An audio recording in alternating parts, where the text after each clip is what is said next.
You've heard of the electric slide. Well, say hello to the hustle side. Hello, my friends, and welcome to the 191st episode of the Sales Podcast. I'm Wes Schaefer, the Sales Whisperer, your host, and as always, you are in for a treat. If you did not listen to last week's episode, I encourage you to visit thesaleswhisperer.com/session 190. I had David Nagel on, and I actually just interviewed him, and I moved him up in the sequence here because he was so powerful. He was referred to me by Angelique Ruers, who I had back on session 185. And David, at the age of 23, had a near-death experience. He was sucked into a dam while water skiing with some friends, and he's one of like two people to ever survive that. And that changed his life. He learned what it meant to live life to the fullest after that. And the experiences, the lessons, the wisdom he has garnered and is sharing ever since is powerful. It was a powerful episode. That's all I can say. So be sure and check that out. Next week, we have Justin Welsh. Justin has a track record of taking very small companies and turning them into very big companies. And he has left another big company to start it all over again. So you're going to want to tune in next week to hear how Justin helps companies grow big from being very small. Today we have Nick Loper. Nick has the Side Hustle Nation website and podcast. He's had over 1 million downloads on his podcast, so he's got this side hustle thing down pat. So you're in for a treat to hear his advice, his experiences, how he turned a very big storm into and found the silver lining. So you're going to enjoy this episode. And speaking of 1 million, though, if you want to make $1 million and not spend $1 million to do it, check out my brand new course, Make Every Sale, makeeverysale.com. This is a compilation of 21 years of my sales experience. I made 25 videos. There's lessons, there's templates, there's study guides, there's a workbook, there's spreadsheets, there's scripts. It's really everything I could put on paper, and it's now a program, makeeverysale.com. In the course, you also will get access to our private Facebook group where you have access to me pretty much real time all the time. You know, I carry my phone. I don't travel too much. I'm usually at my desk. You know, if you've got a question, throw it out to the crowd, to all your fellow members, and they can help answer it, and I can help answer it. And you have lifetime access with this course. This course, or something very similar, is what I enrolled in 2006, and it changed my life forever. Back then, the course I enrolled in was just 12 phone calls. But I became friends with the trainer. I became his first licensee, and he helped me truly understand and master what it meant to become a professional salesperson. And it changed my life forever. So you're going to be hearing me talk about this makeeverysale.com course a lot moving forward. It'll become my signature program. I've got other things to come up under that. So you're going to want to enroll sooner rather than later, because the price will always go up. As I add more content to it, you will have to pay more whenever you join later. Okay, but anyone that enrolls now, and I have customers going back 3.5 years. My original product was just $97. They're grandfathered into this course, which is a lot more than $97, but it gives a lot more. But I just want to throw that out there. Jump in now. You're going to get a lifetime of benefit from this lifetime of access. So now let's bring on Mr. Nick Loper and learn from his lifetime of learning and entrepreneurship up to this point. Nick Loper, all the way from Northern California, sidehustlenation.com. Welcome to the Sales Podcast, man. How are you? I'm doing well, Wes. Thanks for having me. Hey, thanks for coming on. I see this profile picture. Were you getting married there? What is this? Did you catch the bouquet? What's up with that, man? That is a wedding picture. That's a few years old. I should probably update that thing. I understand. So is that when you caught the bouquet, like you were going to be married next, or did your wife just throw it at you? I think I was probably in charge of holding it for some time while she was taking another picture. Hold this and act happy. And then they're like, oh, bam, I got my picture holding flowers. And then you put it in your profile. That shows you're comfortable in your manliness, man. So that's cool. It turned out nice.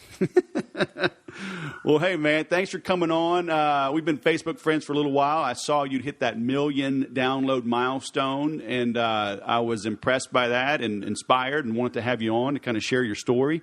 So for those that don't know you, would you mind take a minute or two, kind of tell us your story, and we'll go down the rabbit hole? You bet. Well, the 1 million downloads is a reference to the Side Hustle Show. It's a weekly podcast about part-time business ideas, kind of been there, done that, side hustle entrepreneurs, and kind of pulling out their tactics and their strategies for entrepreneurial success. Absolutely a blast to put together the show. But prior to that, I guess my background was as a side hustler. So I had spent 3 years of nights and weekends at my first job trying to build up a business on the side. And that was a comparison shopping site for footwear. And it earned commission, or it earned kind of a finder's fee for everyone who bought shoes through the site. So it made money from Amazon, Zappos, like these big footwear retailers. And, fast forward a few years, it's like, I really like this brand, like kind of this lower risk brand of entrepreneurship. And that's what the site's all about. So, all right, we got a couple of things to talk about here, because I did find that, and that's still up, right? Shoesniper.com? It is still up. I believe it's no longer owned and operated by me. I had to kind of shut the doors on it a couple summers ago. Oh, gotcha. All right. So that brings up two questions then. Why did you start it, and why did you kill it? So I started an even earlier version of it, which was just like me doing one-off text ads on Google for very like specific models of shoes, and direct linking with my affiliate link and being like, well, if somebody's searching for this model of shoe, this store's got the best price, they're not currently advertising it, maybe I can help them out, make some sales, and take a commission myself. And that was kind of like, I started this like, well, I was still in college, like with a budget of $1 a day because it was like broke. And that was so why shoes? How did you get into shoes when you're in college? So I had interned at a company that was like one of the pioneering like online footwear retailers. And it was like, that was my first introduction to affiliate marketing, to SEO, to pay-per-click, to e-commerce, to all this stuff. And it was like, at that time, very, very, not revolutionary, but like it was a weird thing. Like, oh, people buy shoes online? That's a weird thing. And when was this? This was like 2004, 2005. Oh, okay, cool. And that was kind of, looking back before investing in, having the whole website built and really diving into that. It was kind of in good to great speak, like firing bullets before firing cannonballs. So it was a very low risk way to kind of validate and get started. So $1 a day. Those were the good old days, weren't they? Those were good old days. Now, fast forward 10 or 12 years, of course, the cost per click on Google has gone up significantly. And that's ultimately why the business died, because it kind of played in that margin between the cost of traffic and what that traffic was worth. And over the years, that margin got narrower and narrower and narrower. And, got to the point where my virtual assistant was earning more than me some months. And it's like, you kind of see the writing on the wall for this business, where when I started, like, this could be my thing. Like, I could ride this out, forever. And I think that led me to kind of take things a little bit slower, with, of course, in hindsight, it's like, hey, you got to make hay while the getting's good. I should have hired people and tried to scale a little bit faster, but I didn't know any better. Right. Was it ever a full-time job for you? Yeah, it was. It was from like 2008. I left corporate and then, shut it down in 2014. So that was my main business through those years. So did you leave corporate before the whole financial implosion, and then you were like, oh, heck, now I better make this thing work? Or was that your plan to jump into it full time? Gosh, it was like right on the cusp of it. So it was summer of 2008 is when I left.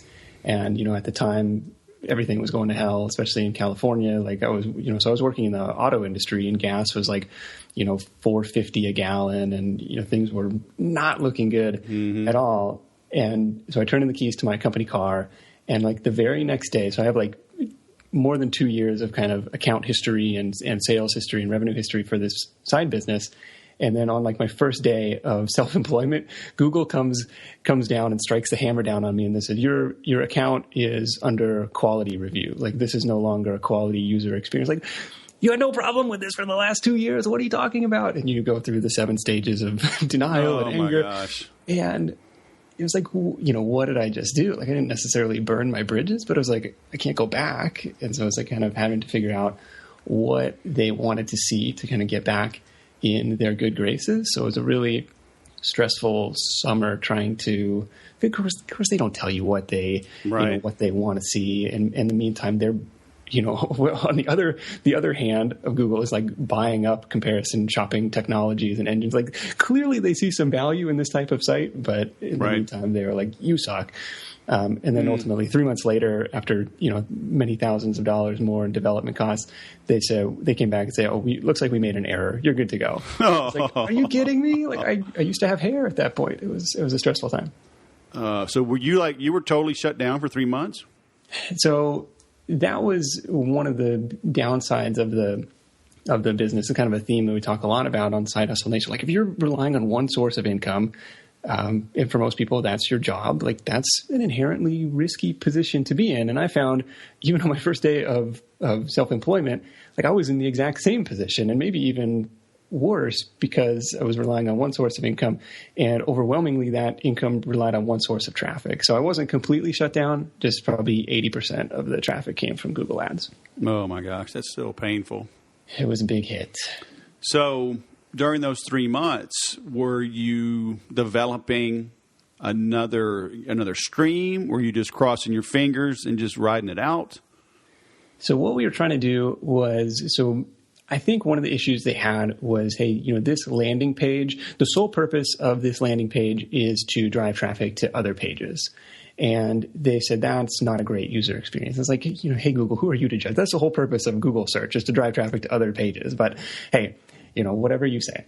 And it was trying to balance the number of external links with the number of internal links. So we had to kind of like some sidebar navigation and some other like content to each of the pages. But it was really tough to write unique content for, 500,000 different pairs of shoes. Like that's not a feasible task for a one-person company. And so we kind of had to do some like template-driven stuff, but they ultimately let us back in. Cool. So that's 2008. So, for 6 years, that's a pretty good run. Yeah, absolutely. But in the meantime, you started your own podcast, right? So what led to that? And then the success of the podcast and Side Hustle Nation, is that what enabled you to make the switch and let Shoe Sniper go away?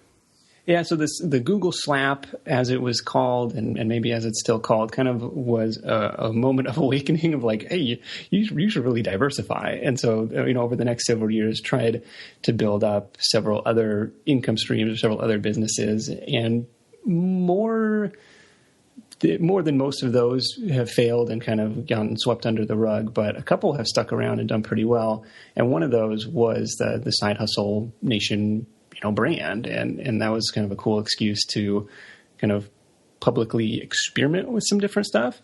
And then also interview a bunch of, really cool and successful people who kind of walked a similar path. Right. And so that was 2013 when that started. Right. Very cool. So then how did you, getting to 1 million downloads is a great achievement. What, do you have secrets? For those looking at podcasts, I just came back from Social Media Marketing World, and the entire afternoon, the 3 sessions in the afternoon of the second day were podcasting. And cool. And I was the track leader in that room, and we had Paul Colligan, we had John Lee Dumas, we had Daniel J. Lewis, we had a panel, Lou Mangello, Lauren Gaggioli, Pat Flynn. Oh man, I'm drawing a blank. Who's the fourth? I have to look him up. What a cool event! Like I've never been down to Social Media Marketing World. You say it's well, that's in your neck of the woods, but like, worth the trip? Yeah, it's an hour away. And Chris Ducker was the last one. Chris has had 5 million downloads with his tropical think tank and his virtual staff finder. So I'm hanging out with just cool people succeeding in podcasting. The funny thing was, though, podcasting isn't really considered social media per se. right? And so we were actually in a small room, and I was shocked talking with John. I'm stepchild of the conference. Yeah, I'm with John. I'm with Chris. I'm with Pat Flynn. I mean, and I'm like, why are y'all in the small room? They're like, yeah, Mike Stelzner doesn't think podcasting is all that. And the crazy thing, I mean, Mike was right. The room, it was full-ish for most of them, but I mean, some of the earlier sessions were standing room only. We had to kick people out. Yeah.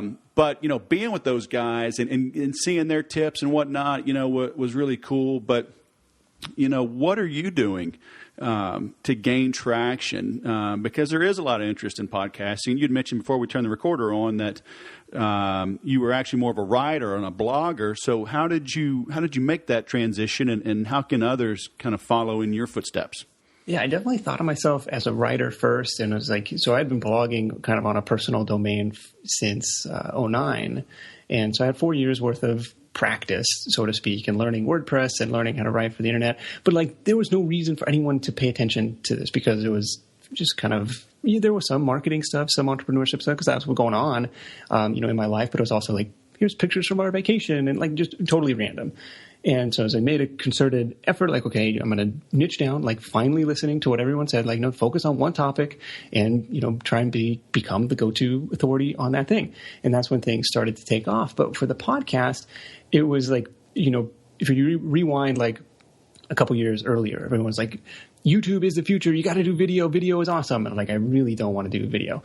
And so around that time, like, the same chorus was going on for audio, like the resurgence of podcast. It's the year of the podcast. You got to do audio. This is the future. Like, okay, I don't want to miss the boat again. And so like I, bought the mic and, watched Pat's, whole video tutorial series on how to get this thing set up. And there was still some of that, initial inertia to get over to like actually schedule those first interviews, because like, I don't know what I'm doing. Like, it was weird. And I tell people like, I thought iTunes would host the show, right? I didn't realize you needed your own media host. And I was so thankful that Libsyn was only $15 a month. Had it been 20 or 25 or 30, like, the show might never exist, because it was like, I'll try this out as an experiment. We'll see what happens. Right. And that was an acceptable risk, because it was like, did I just commit myself to like paying this fee for the rest of my life, like for eternity? And it's kind of scary to think about that. But it's been fun. So the show, I think, has taken off in a sea of entrepreneurial podcasts. Number one, out of just persistence, because I think a lot of people get, depressed and quit. But it's like, okay, no, like, I committed to doing this every week. Let's keep it going. Because, number one, it's a ton of fun. And number two, like, I'm kind of selfishly learning things along the way. Like, I'll pull out, oh, I should try that, or I can apply that in my business. So I think that's kind of fun. Yeah, really focusing on the tactical stuff. That's at least that's the feedback I get that people like about it. Right. So okay, so I'm selfishly learning. What's a nugget? What's a nugget for our podcast listeners that you see many people overlooking or skipping or don't even know about that has helped your podcast gain traction? So I'm high on the Medium because I think it's another search engine, and it's a much smaller search engine than Google, right? So, and you've probably heard John say this from Entrepreneur Fire. It's like, hey, if you Google entrepreneur or entrepreneurship, I'm on page like 17. But if you look it up on iTunes, I'm like number 1 or number 2. It's like a smaller sea to play. And then even like, so I started blogging on the specific topic of side hustling around the same time. And it's like trying to be discovered in the sea of Google is almost impossible. Well, it's not impossible, but it's like it's much more difficult versus I think, iTunes is just, there's an order of magnitude less competition. And so I think that's a huge part of it. The other thing that has been useful, I guess, is appearing on other people's shows, such as Sales Whisperer. That is already an audio medium. And so that's an easier transition. Oh, if you like topic XYZ, you might also like this. I think that's been helpful. And I honestly, I wish I had like the secret sauce to, podcast growth. But one thing that's kind of helped me turn it from like a hobby or like a thing that I did into like an actual like sales engine or, like a content marketing engine was that shift in mindset of looking at it as content marketing rather than just like, a weekly radio show. And what that looked like in practice, because it was like, okay, you look, to make a ton of money with sponsorships like John, like it's amplitude and frequency. Like you got to have a huge audience and you got to publish like a ton of episodes to make significant dollars doing that. So I was like, okay, that's probably never going to happen for me, but it can still be a viable thing or a useful, a good use of your time. And so what I started to do was create like an episode specific lead magnet or episode specific opt-in offer for almost every episode. So probably the last 100 episodes have been doing this. And now, with almost 100 different leads. So I started out with one lead magnet, of course, like everyone. And, now I have close to 100. And probably 90% of the people on my list have come in like through these episode specific lead magnets. So, through these kind of content upgrades or different offers rather than like the main, offer that's on the homepage. Right. So can you give us an example and how would you do that? So let's say like right here, let's say I do that because that was mentioning, Paul Colligan talked about it at Social Media Marketing World. But it seems like a lot of work, so he did give some hints on how to streamline it and make it a little simpler. But, how do you, like, let's say I create something specific, but then how do I promote that on your episode without taking away from you? You know what I mean? Because like I like to promote my guests. Hey, go learn more about Nick. SideHustleNation.com. N Loper on Twitter, and But then it's like, oh, by the way, go check out my stuff before you check out his. I mean, how do you balance that? Yeah, what I do is I'll plug it in the intro and outro and say, hey, like for example, Greg, take some notes. Greg is about to drop some really interesting tactics on like how to find your first private label product on Amazon. You can grab, the PDF highlight reel from our conversation at sidehustlenation.com/whatever. And then plug it again in the outro or say, hey, if you're not in a position to take notes, you can go, and grab this, at your leisure. And and the reason that this idea even came to me was like, people would be like, oh, dude, that was a great episode. I had to listen to that 2 or 3 times. Like, whoa, okay, let me save you the trouble. Like, I'll, have somebody pull out the highlights or, actually the first 50 or something I probably did myself.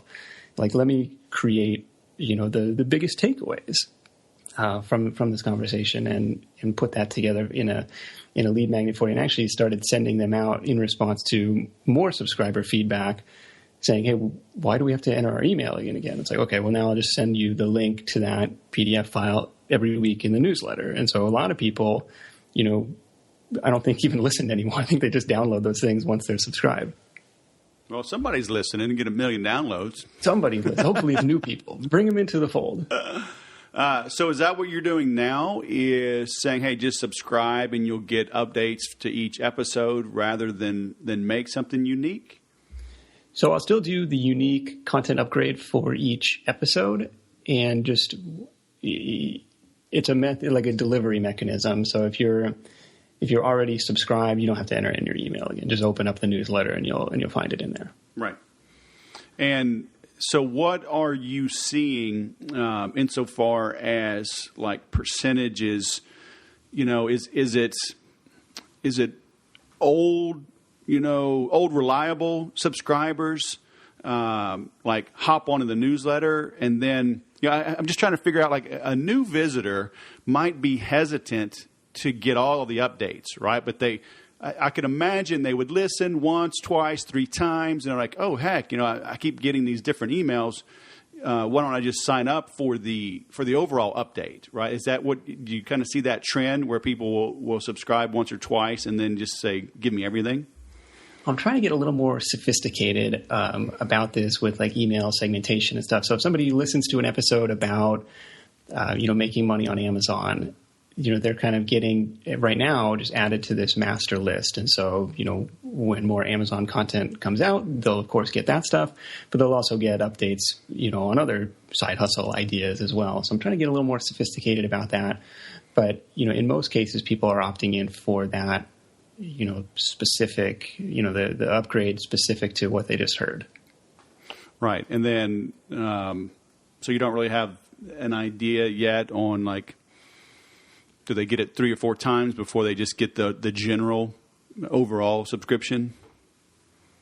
Yeah, I'm not sure on that. Like in terms of numbers, like some of the best performing episodes will perform like 10% downloads, like episode downloads to opt-in downloads, if that makes sense. Right. So 10% of the people listening, will grab the content upgrade, which I think is pretty exciting. Versus before, like I would have like some, and I wouldn't even do this on every episode, be like, hey, if you're not already on my mailing list, come over here and I'll send you the 5 fastest ways to make, job-free money.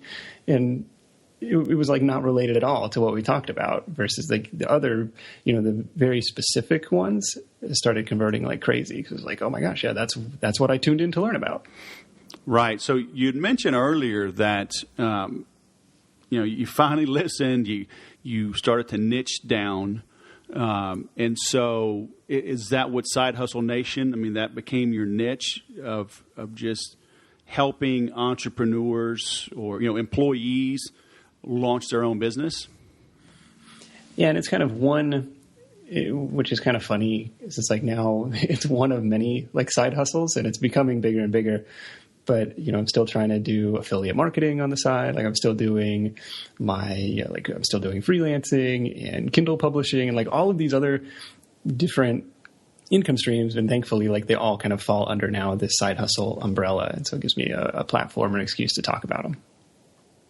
That's cool. Yeah. Cause I was going to ask you, so then, how are you monetizing things? So you kind of mentioned it.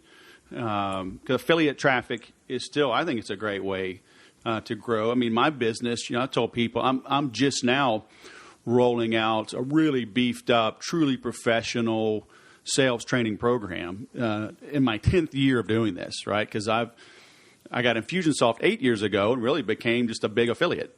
I got certified with them, but that became my business. Okay. And now working with HubSpot, Entreports, other tools, ActiveCampaign, Nimble, but I'm still just an affiliate ultimately of these other platforms. And so I love digging in and helping people find and understand ways to grow through affiliate marketing. People think they have to invent, the next best mousetrap, and reality is just go find who has great mousetraps, who has great cheese, and just market their stuff while you're at it. Yeah, absolutely. So, do you have like related tools, or what do you have that you like or that you promote? Is it like for JV launches, or do you have like some standard tools that you like to recommend? Yeah, I've got a handful of tools that I like. None of them are huge money makers. So the JV stuff has probably been the most successful over the past year or so for the Side Hustle brand.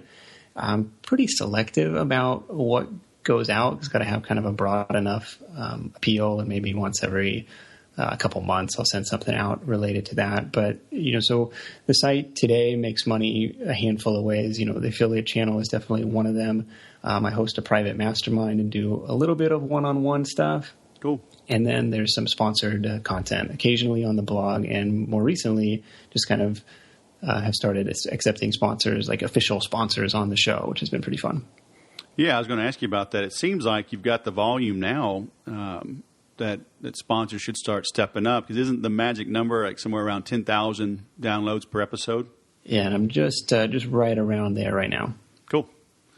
Very nice. Well, I'll keep listening to that, see who's wising up to sponsor your podcast. That's cool.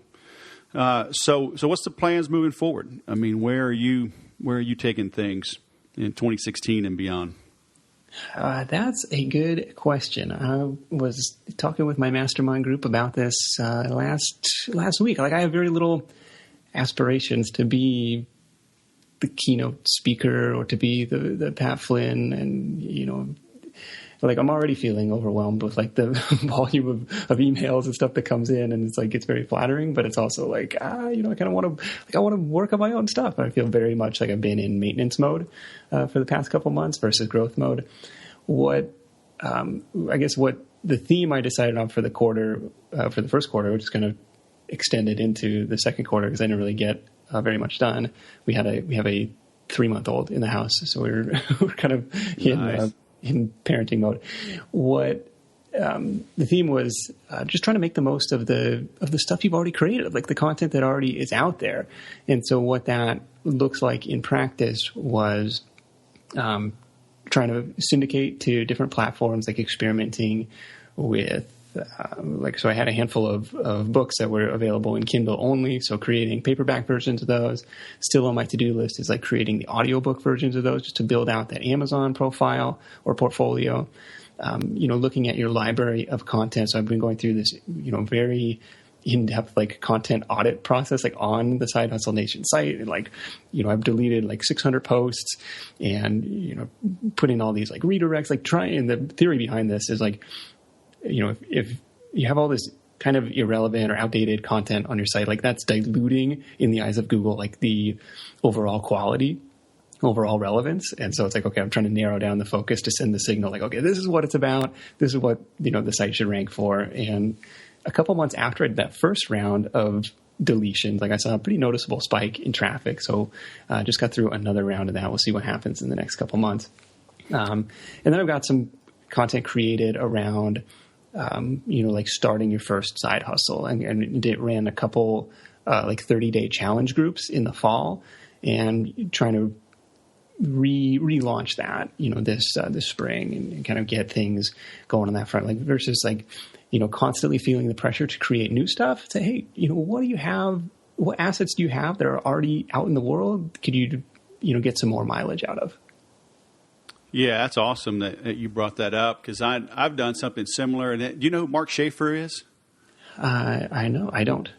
A good guy. He was the closing keynote at Social Media Marketing World, and he and I met. I think we met last year at Social Media Marketing World. We may have met a little bit earlier at another conference, but we've stayed in touch. And he's a professor at Rutgers, he's a speaker, an author, and does a lot around, talks about content and whatnot. And he had mentioned... And no relation? What's that? No relation? No, he spells it with one F. So, okay.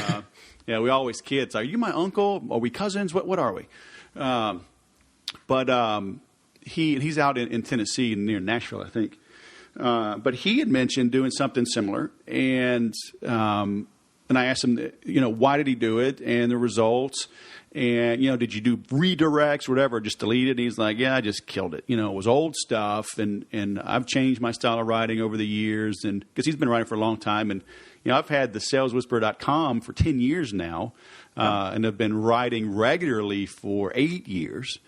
And I just moved my site from WordPress to HubSpot's content management platform. And so that prompted me to do a lot of updating. I'm still purging a lot of stuff. So I'm glad to hear that you had some good results by tightening things up. And did you bother with redirects or delisting with Google those pages, or did you just blow them out and let the cards fall where they may?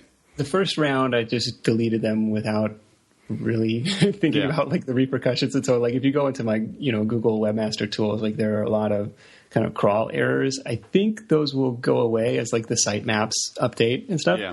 Where it's hey, this resource no longer exists. For the latest round, I did kind of a lot of consolidation. I had all these book reviews that I would write kind of 200-300 words on. And so I combined 30 of those into one, much more authoritative post. Here's some of my favorite post-business school reads that have helped me on my journey, right? It's 33 books long and 9,000 words, much more authoritative piece of content. So I redirected all of those old book review links to this one monster post. So have you seen any results from your thing so far? It's all kind of an experiment to see what happens. Yeah, I've got 2 books here, and one of them's not even colored in. So, 9 books, that's amazing. There you go. That's cool. Yeah, and I've gone, as I went through this, because I was so busy making that switch and redesigning the site while we're doing it and cleaning things up, I've spent a lot of time and had some good success with just finding older posts. And because of mistakes on my part, mistakes on the people I've hired in the past, we had broken links, or, internal links would be pointing to the wrong places or broken. And so as I'm cleaning links, I was updating. I was adding new, better images. I did a lot of reviews on software like Infusionsoft or One Shopping Cart or whatever. And those were outdated, So I took the time to update the posts. And it's a lot easier to update something than to start from scratch. And then I would just change the publish date. If I updated something that's 5 years old, I would just make the new publish date today, and then put that into circulation. It seems to be that recency is a pretty good ranking factor in Google too. At least it's a good click through factor, because I know when I'm searching for something and I see one that's 2010 versus one that's 2015, I'm definitely clicking on the more recent one, even if it's like evergreen content. Exactly. So that's cool. So you're validating that I'm on the right path, man. That's why I had you on, okay? Just a pat on the back. I hope so. People on it tell me I'm either that or we're just wasting a bunch of time. Who was that guy? The Saturday Night Live guy. You're okay, and doggone it, people like you. That's right.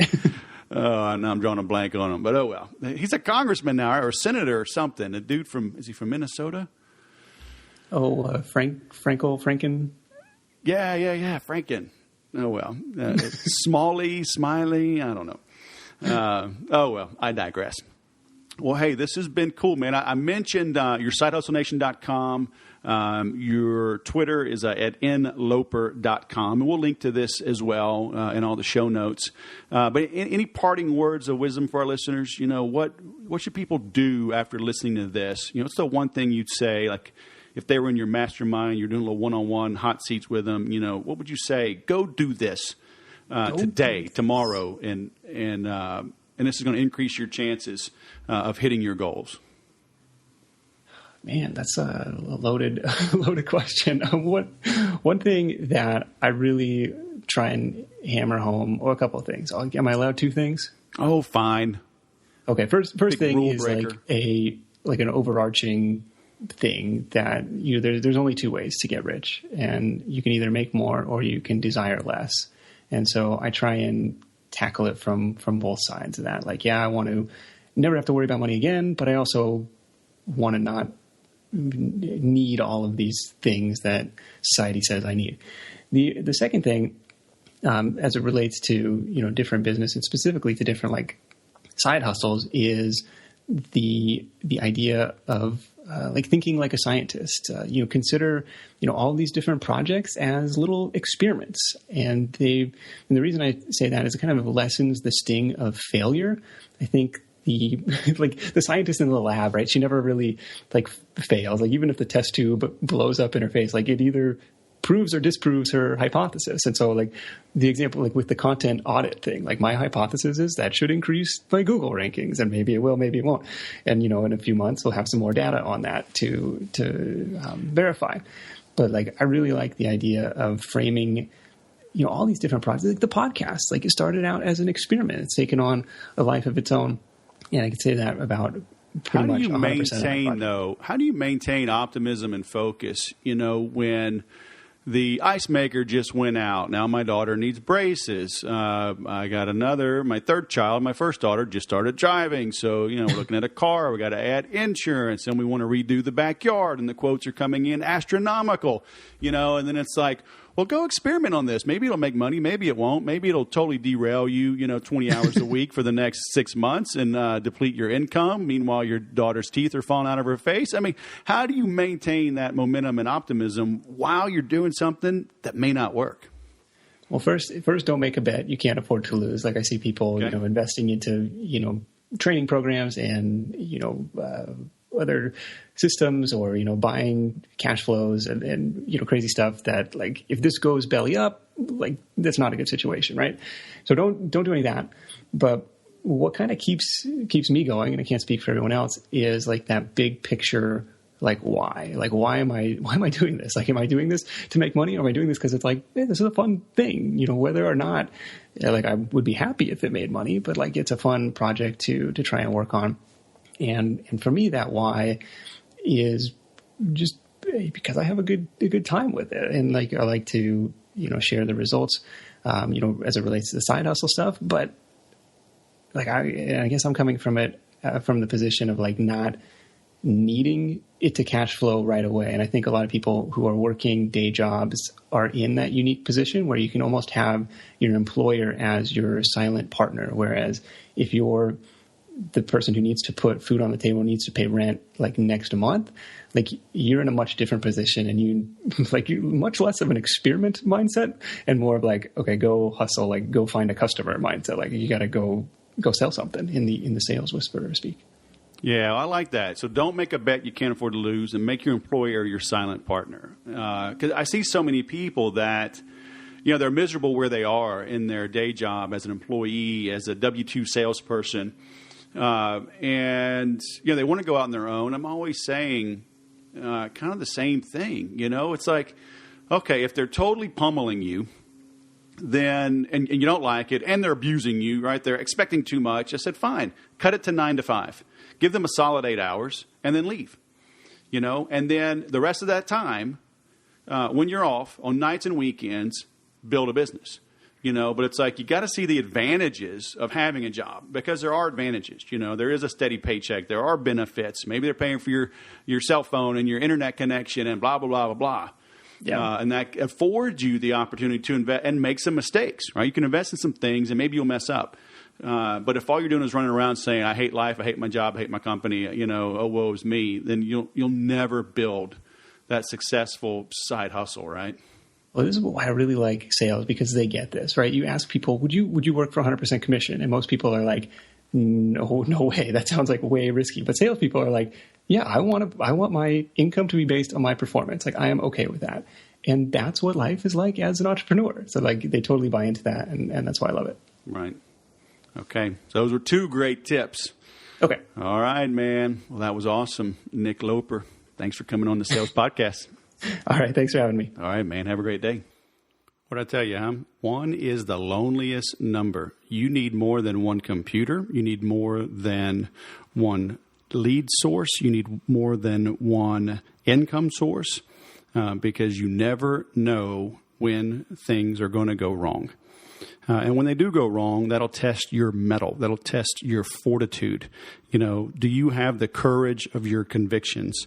Can you stay the course? I always say anything worth doing is worth doing poorly until you master it. And even when you get going and things are going well, you should always be striving to beat your best performing ad, your best performing lead source, your best performing anything.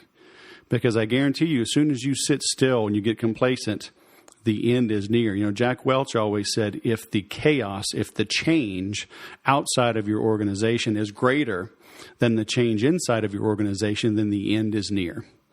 So how do you maintain, right? How do you keep going to the well? How do you keep leveraging what is working extremely well while also creating new stuff? That's the challenge, right? That's the balance that we've got to master as entrepreneurs and business owners. And Nick learned that the hard way, but he stuck it out, and it's paying off. People always say, hey, can you get me 30 leads? And it's like, I don't know a single way to get you 30 leads, but I know 30 ways to get you 1. And so are you willing to try those? Are you willing to apply those and keep testing them and applying new ideas? Very few people are, but those that do grow and succeed. And that's why you hear from them and not the others who went to the well one time too many, and then they vanished. So a lot of good lessons in there. Like I always say, keep listening.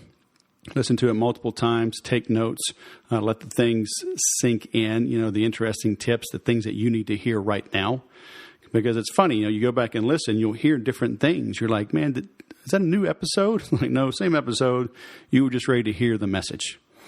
And one of the big things you're going to hear me really banging home moving forward is the idea of getting great at selling. I was a speaker at the Glazer Kennedy, the GKIC Super Conference in Jacksonville, and it's all about marketing and entrepreneurship. But I love how Dan Kennedy did not shy away from stressing the importance of being good at sales. He says most great copywriters, they're great marketers, but they're great copywriters because they were great salespeople. They sat across the kitchen table. They worked the phone. They were told no. They overcame objections and got to the yes. Then they learned how to prevent objections from ever coming. Because everything you're doing, podcasts, social media, direct mail, and actual, trade shows and actual calling and making sales. It's all about sales. So get good at sales. That's why I'm so proud of this Make Every Sale course, makeeverysale.com. Check it out. As I mentioned at the top of the show, you get lifetime access. This is 21 years of material, and I'm always going to be adding to it. And you also get access to me in a private group to get real-time answers and interaction in ways that you just can't get normally. I do very little private coaching. When I do, it's very expensive. This is an affordable way to access other motivated professional salespeople as well as me. So head on over there now, makeeverysale.com, and then tell the world how great the program is and how much you like this podcast. Thanks for listening, and remember to sell different.